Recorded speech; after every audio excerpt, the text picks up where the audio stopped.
Hello guys, welcome back to my YouTube channel concept of classes. Guys, आज मैं बात करूंगा क्लास 10th के अंतर्गत मैथ का चैप्टर नंबर 2 जिसका नाम है बहुपद, पॉलिनोमियल। ठीक है, चलिए फिर देर न करते हुए हम क्लास को और स्टार्ट करते हैं। देखिए सर, हम सबसे पहले समझेंगे कि बहुपद क्या होता है। ठीक है जी हाँ, तब फिर हम आगे बात करते जाएंगे। बहुपद किसे कहते हैं? ऐसा बीजीय व्यंजक। अच्छा, बीजीय व्यंजक क्या होता है सर? बीजीय व्यंजक होता है कि चर और अचर राशि का ऐसा मतलब कह सकते हैं योगफल या फिर पद जो गुणनफल और क्या योगफल या फिर अंतर मतलब घटा या फिर भाग से मिलकर बना हो, उसे हम लोग क्या कहते हैं? बीजीय व्यंजक। जैसे कि यहाँ लिखा गया, चर तथा अचर राशियों के योग, अंतर, गुणनफल एवं भाग के संयोग से बने पद को हम लोग क्या कहते हैं? बीजीय व्यंजक कहते हैं। देखिए यहाँ पे योग हुआ है, यहाँ पे क्या हो गया है? भागा हो गया है, योग हुआ है, यहाँ पे भी भागा और योग है, गुना गुना भी हो सकता है, उसे हम लोग क्या कहेंगे? बीजीय व्यंजक। अच्छा, क्या बोला है? चर तथा अचर राशि। चर क्या होता है भाई और अचर क्या होता है? चर होता है ऐसा राशि जिसका मान गणितीय प्रक्रिया में बदलता रहता हो। जैसे कि x हो गया।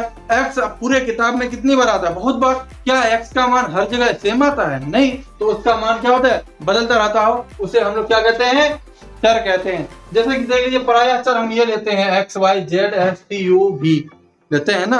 हाँ जी, ये हम पराया चर के रूप में लेते हैं। या फिर यूं कह सकते हैं, जितना भी हमारा अल्फाबेट है अंग्रेजी का, वो सब चर है, लेकिन सबको अपने अनुसार लेता है। कभी कभी सी को अचर में रखा जाता है, के को अचर रखा जाता है फिजिक्स में। ठीक है, वो अपने हिसाब से होता है, लेकिन बोला जाए तो सभी हमारा अंग्रेजी अल्फाबेट क्या है? चर। चलिए, अब अचर किसे कहते हैं? ऐसा राशि जिसका गणितीय प्रक्रिया में मान ना बदलता हो। जैसे तीन तो भाई तीन ही है ना, चाहे कह रहे उसका मान बदलेगा क्या? नहीं बदलेगा। उसे हम लोग मतलब जितनी भी संख्या है वो क्या है? अचर है। ठीक ना? हाँ, चर और अचर। देखिए ये चर और ये अचर का क्या हुआ? योग हुआ, तो एक बीजीय व्यंजक बना है ना, बीजीय व्यंजक बना है। तो वही करा, ऐसा बीजीय व्यंजक जिसमें चर की घात अऋणात्मक पूर्णांक हो। चर की घात क्या हो? अऋणात्मक पूर्णांक हो। कहने का मतलब यह है कि चर का घात, वो बोला अऋणात्मक पूर्णांक। तो पहली बात तो भाई, पूर्णांक संख्या किसे कहते हैं ये बताओ? पूर्णांक संख्या किसे कहते हैं मालूम है क्या? पूर्णांक संख्या किसे कहते हैं? सभी ऋणात्मक और धनात्मक संख्या को हम लोग क्या कहते हैं? पूर्णांक संख्या कहते हैं। तो plus minus 1 plus minus 2 plus minus 3 ये हो जाएगा 0 आएगा। अगर ऐसे नहीं समझ में आया तो ऐसे समझो भाई, एक मिनट, -2 -1, फिर -1 के बाद क्या आएगा? एक समय 0, फिर प्लस में 1 2 3 ऐसे चला जाएगा। तो ये अऋणात्मक मतलब ऋणात्मक नहीं वाला संख्या जिसके चर पे रहे, उसे हम लोग क्या कहेंगे? उसको हम लोग कहेंगे बहुपद। क्या कहेंगे भाई? बहुपद कहेंगे। अब आप एक बात सुनिए, वो कह रहा अऋणात्मक पूर्णांक, लेकिन हम कह रहे पूर्ण संख्या हो। अच्छा, पूर्ण संख्या किसे कहते हैं भाई? पूर्ण संख्या किसे कहते हैं? पूर्ण संख्या कहते हैं 0 तथा सभी प्राकृतिक संख्या। प्राकृतिक संख्या किसे कहते हैं सर? प्राकृतिक संख्या गिनती की सभी संख्या को प्राकृतिक संख्या कहते हैं। 0 तथा प्राकृतिक संख्या गिनती कहां से? 1 2 3 4 5 ऐसे इंफिनिटी तक चल जाओ, चले गए तो यही सब संख्या है ना। ये देखिए, इसमें और इसमें कोई फर्क है क्या? नहीं। तो कोई कहेगा कि चर पे अऋणात्मक पूर्णांक संख्या हो, तो उसको हम लोग क्या बोलेंगे? चर का घात। अर्थात चर पे का मतलब अर्थात चर का घात क्या हो? अऋणात्मक पूर्णांक संख्या हो, तो समझना वो क्या है? बहुपद है। लेकिन मैं कह रहा हूं चर का अधिकतम घात क्या हो? पूर्ण संख्या हो, क्या होगा? वो बहुपद होगा। अच्छा, दोनों बात एक के है क्या सर? हाँ, दोनों बात एक के है। तो हम क्यों नहीं सीधा वाला बात करेंगे? पूर्ण संख्या समझाना भी आसान है।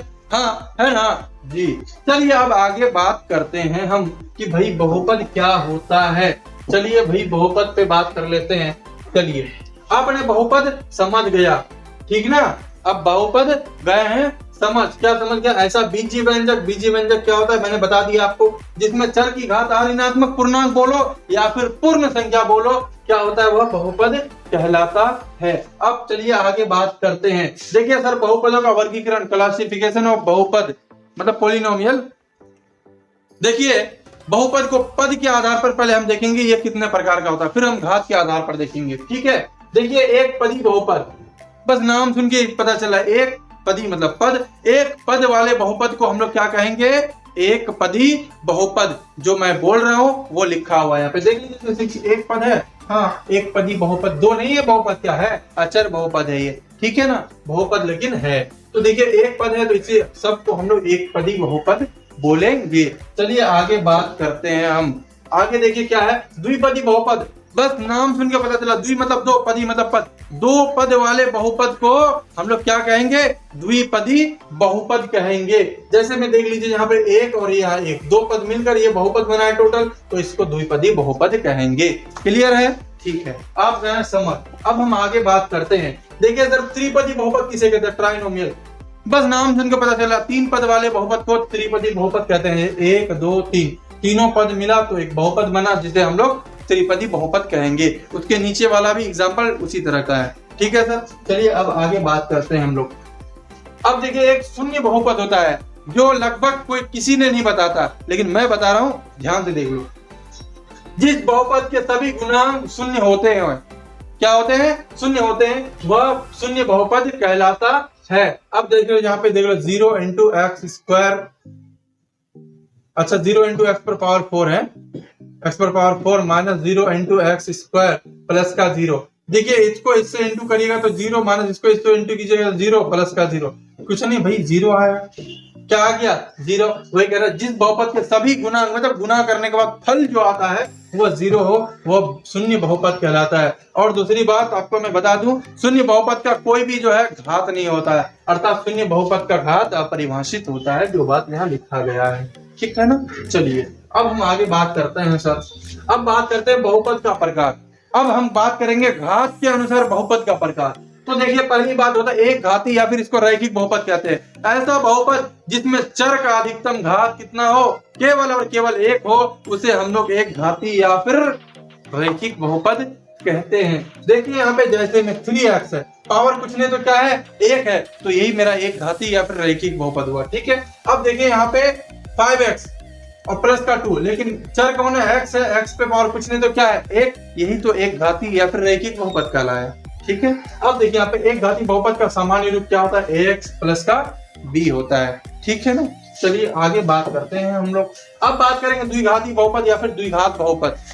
बस द्वि मतलब दो, घात मतलब पावर, ऐसा बहुपद जिसका घात 2 हो, उसे हम लोग क्या कहेंगे, द्विघाती बहुपद। एग्जाम्पल पे देख लो, यहाँ पे देख लो, चर ये भी है और ये भी चर है, लेकिन हमको अधिकतम घात देखना है, कितना है, ये देखो 2 है, क्या 2 पूर्ण संख्या है, हाँ है, और 2 चर का अधिकतम घात कितना है, 2 है, इसलिए मेरा ये कितना है, द्विघाती बहुपद। यहाँ देखिए चर यहाँ भी है, लेकिन ज्यादा पावर किसमें, इसमें कितना पावर है, 2, इसलिए मेरा क्या है, द्विघाती बहुपद है।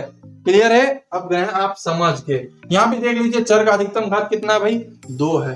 देखिए द्विघात बहुपद का सामान्य रूप होता है ax square plus bx plus का c, आप ऐसे देख के पहचान सकते हैं, ठीक है। चलिए आगे बात कर रहा हूं मैं। त्रिघाती बहुपद, क्यूबिक पॉलिनोमियल, ऐसा बहुपद जिसका चर का अधिकतम घात कितना हो भाई, 3 हो, केवल और केवल 3 हो, उसे हम लोग कहेंगे त्रिघाती बहुपद, क्यूबिक पॉलिनोमियल। चलिए देख लेते हैं इसका एग्जांपल। देखिए चर यहाँ भी है और यहाँ भी, लेकिन सबसे ज्यादा किसमें, इसमें कितना है, 3, तो ये त्रिघात कहलाएगा, ना कि ये देख के द्विघात बोलेंगे आप, ठीक है। अब गए हैं आप समझ के। जैसे कि यहाँ देख लीजिए x पे पावर क्या है, 3 है, प्लस का 1 है, तो चर का अधिकतम घात कितना हुआ, 3, तो ये क्या हो गया, मेरा त्रिघाती बहुपद हो गया। त्रिघाती बहुपद का सामान्य रूप x cube plus bx plus cx plus d होता है, ठीक है ना जी। अब हम आगे बात करते हैं। देखिए सर आगे क्या है, चतुर्थ घाती है या फिर चतुष्पाती बहुपद। देखिए चतुर्घाती किसे कहते हैं, ऐसा बहुपद जिसके चर का अधिकतम घात कितना हो, 4 हो, कितना हो, 4 हो, उसे हम लोग कहेंगे चतुर्थ घाती या फिर चतुष्पाती बहुपद। ये पूछा नहीं जाता है, बस मैं बता रहा हूँ, ध्यान से सुन लो। तो देखो यहाँ पे चर का अधिकतम घात कितना है, 4 है, इसलिए यह चतुर्थ घाती या फिर चतुष्पाती बहुपद कहते हैं। 2x पर पावर 4, x पर पावर 4, x पर पावर 3, x स्क्वायर, यहाँ पे x में अधिकतम घात कहाँ है, यहाँ पे ज्यादा से ज्यादा है, कितना है, 4, इसलिए चतुर्थ घाती या फिर चतुष्पाती बहुपद कहते हैं। और इसका सामान्य रूप आपका ये होता है, x पर power 4 plus bx cube plus cx square plus dx plus k, जहाँ क्या है, अचर पद है और ए बराबर कतई 0 नहीं होना चाहिए, ए इज नॉट इक्वल टू 0। चलिए हो गया, अब समझ गए हैं, आगे बात करते हैं हम। आगे क्या है सर, देखिए सर एक महत्वपूर्ण बात, जो शून्यकों का योगफल, अभी मैं आपको शून्यक निकाल के दिखाऊंगा, उसका योगफल, शून्यकों का योगफल मतलब अल्फा प्लस बीटा बराबर माइनस बी बटा ए होता है। जैसे एक समीकरण लेते हैं 2x square minus 7x plus, अब मैं ले लेता हूं यहाँ पे 18, ठीक है। चलिए यहाँ पे 9 ले रहा हूं मैं,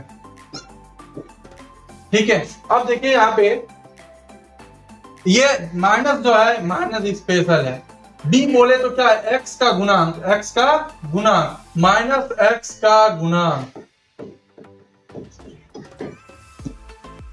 माइनस x का गुणांक, और बटा में a बोले तो x स्क्वायर का गुणांक, तो क्या हो जाएगा x स्क्वायर का गुणांक, मतलब x स्क्वायर के साथ जो गुना में रहेगा वही होता है इसका कहने का मतलब। अब यहाँ देखिए c बाई ए है ना, c बोले तो अचर पद, अचर पद मतलब लास्ट वाला, देखिए तो उसमें सिर्फ संख्या है, कोई भी हमारा अंग्रेजी वर्णमाला का लेटर लगा हुआ है क्या, नहीं है, इसलिए वह अचर है। तो यहाँ पे हो जाएगा अचर पद, अचर पद, और बाय ए बोले तो क्या है, एक्स स्क्वायर का गुणांक, एक्स स्क्वायर का गुणांक। चलिए ये आप गए हैं समझ, अब मैं इसका यूज करना भी बताता हूं, बस अब हमें रहिए आगे देख लेते हैं। देखिए सर द्विघात बहुपद इतना के शून्य ज्ञात करिए, बस यही बताऊंगा मैं ये क्या होता है, 2x स्क्वायर माइनस 7x और माइनस का 3। देखिए ये द्विघात बहुपद है कि नहीं, पहले पहचानो, x पर यहाँ पे क्या है पावर, कुछ नहीं तो 1x पर पावर यहाँ पे 2, 1 और 2 दोनों क्या पूर्ण संख्या है, हाँ है, तो ये द्विघात बहुपद है। अगर यह द्विघात बहुपद है तो पहले इसको द्विघात समीकरण बना लो, तुम यहाँ पे बराबर 0 डालो, डाल दिए, हाँ डाल दिए। अब देखो यहाँ पे क्या करो, अब यहाँ पे देखो क्या करो, आप इसको ना इससे गुना करिए आप, तो ये प्लस और ये माइनस, प्लस माइनस माइनस 6 18 और एक्स स्क्वायर का एक्स स्क्वायर हो गया, हाँ हो गया। चलिए अब इधर आइए आप, ये माइनस 18 माइनस भूल जाओ फिलहाल आप, ये 18 का फैक्टर करिए मतलब गुणनखंड, 2 सॉरी यहाँ 2 से नहीं जाएगा बच्चों, यहाँ 3 से जाएगा, 3 से जाएगा, 3 किया 9। ये देखिए इसका ऐसा बॉन्डिंग बनाइए कि जोड़ने या घटाने पर माइनस 7x आना चाहिए और गुना करने पर माइनस 18x स्क्वायर आनी चाहिए। तो देख लेते हैं हम लोग, 3 किया कितना होता है 9, और यहाँ पे 2, अगर 9 में 2 घटा देंगे 7 हो जाएगा, लेकिन किसमें चाहिए माइनस में, कोई बात नहीं, बड़ी वाली प्लस में ले लो, छोटी वाली माइनस, सॉरी बड़ी वाली माइनस में लो और छोटी वाली प्लस में ले लो। देखो प्लस माइनस माइनस, 9 में 2 गया तो 7 चिन्ह बोलो माइनस का, क्यों, क्योंकि बड़ी संख्या का चिन्ह माइनस है, माइनस 7 पूर गया क्या, हाँ पूरा, प्लस माइनस माइनस 9 दूनी 18 और एक्स लगा देंगे तो एक्स स्क्वायर हो जाएगा। चलो यही होने वाला है हमारे साथ, चलो आप फिर लगा दो भाई, 2x sorry 6x square minus, अभी 3 तिया 9x और प्लस का 2x, plus minus minus 9x में 2 तो देखो 3 तिया 9 होगा ना भाई, 3 तिया 9 बैठा दिए हम, 9x में 2x चला गया तो कितना बचा, ये प्लस और ये माइनस, प्लस माइनस माइनस मतलब घटेगा, 9x में 2x गया तो 7x, चिन्ह बोलो किसका, तो माइनस का, क्यों चिन्ह माइनस, भाई काम किसमें किसमें किए हो तुम, काम किए हो ये 9x और 2x में, दोनों में बड़ा कौन है 9x, 9x का चिन्ह क्या है माइनस, इसीलिए यहाँ पे माइनस। चलो हमारा ये पूर गया। अब देखो ये प्लस माइनस माइनस 9 दूनी 18, x गुना x क्या हो जाएगा एक्स स्क्वायर, पूरल हो, हाँ पूर गई। चलिए फिर आगे बात करते हैं, पूर गया भैया, चलो फिर पूर गया तो आगे बात कर लो।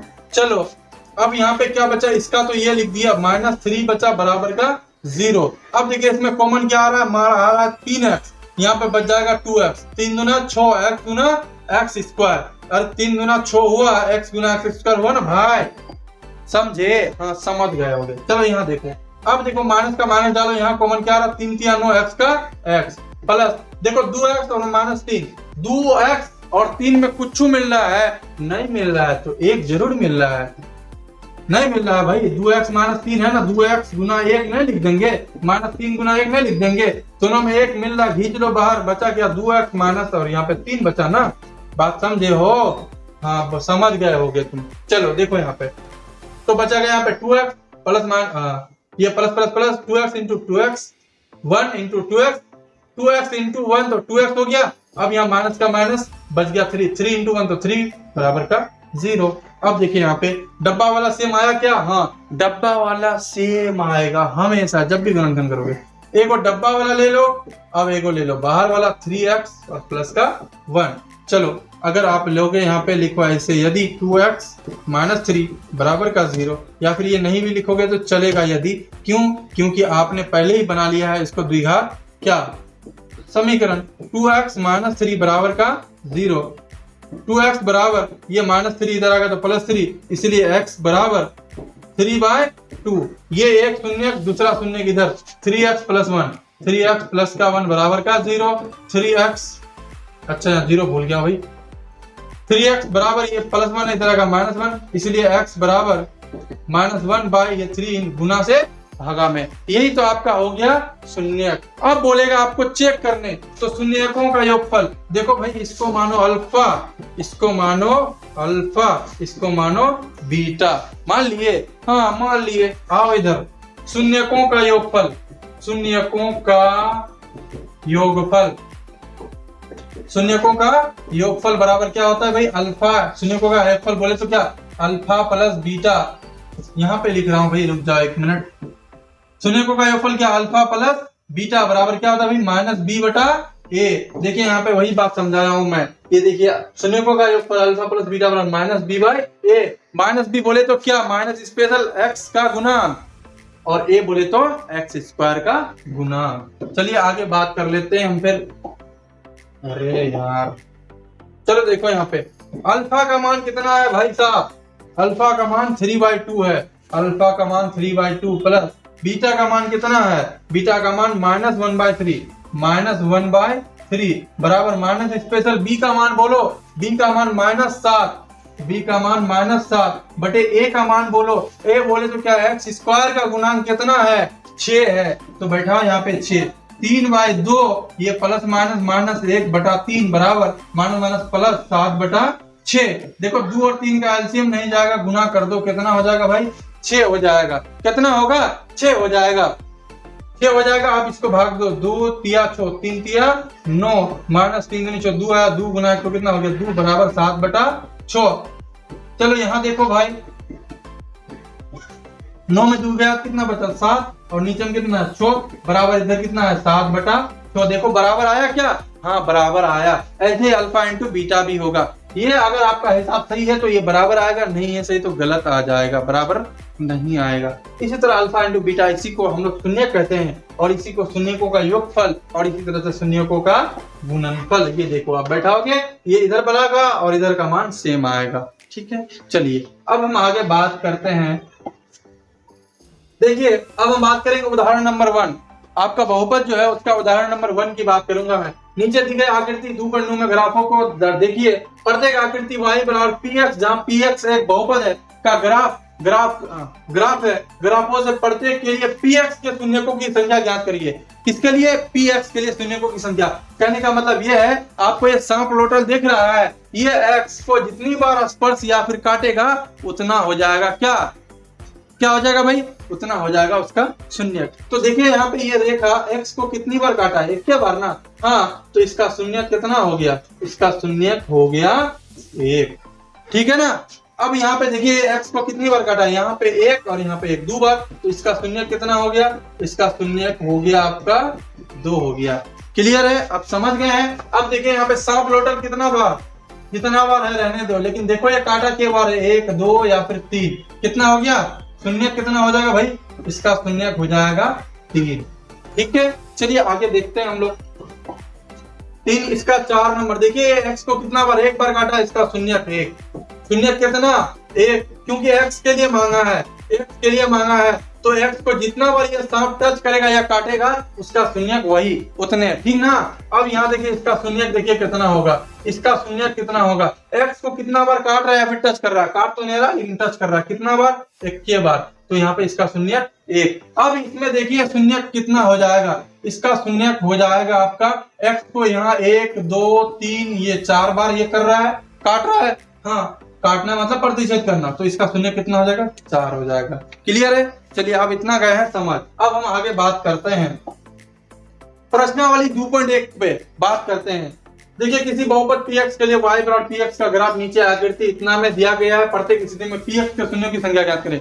px मतलब पॉलिनोमियल ऑफ एक्स, मतलब एक्स के शून्य की संख्या ज्ञात करिए। तो देखते हैं लकीर या फिर सांप लोटल जो है ये कितना बार एक्स को स्पर्श कर रहा है। तो देखो ये वाला एक्स को स्पर्श कर रहा है या फिर काट रहा है, नहीं तो वाई को काट रहा है यार। ये एक्स और ये एक्स डैश हो जाएगा, ये वाला एक्स और ये एक्स डैश हो जाएगा, ये एक्स और ये एक्स डैश हो जाएगा।